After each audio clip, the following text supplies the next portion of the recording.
Hi guys, welcome back to GetAssist English, and in today's video I'll tell you iPhone mail tips that can save your time and it will make your users of iPhone mails more efficiently. So without wasting any time, let's get started.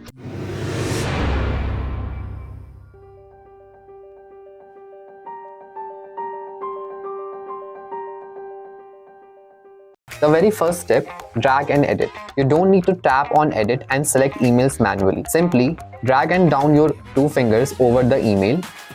It will select the emails as much as you want and then delete, move or do anything whatever you want to do.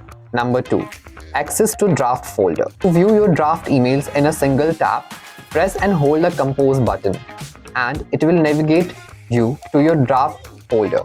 Here you can easily edit, send or delete your draft emails. Number 3. Email reminder.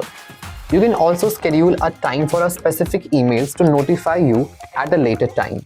Just swipe right on an email, tap on the timer icon, select any time you want to get notified. Number 4.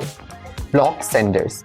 Unsubscribing emails might not always work for your sender. You still get a lots of email bulking on your inbox. So if you are looking for a permanent solution, blocking the sender can do the work for you. Simply tap on sender's email address.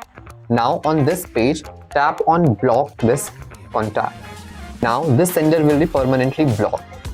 You can unblock them by using the same method. Another thing, if you wish to keep the emails of your blocked contacts, so for that, go to settings on your iPhone, search for mail threads and select complete threads below.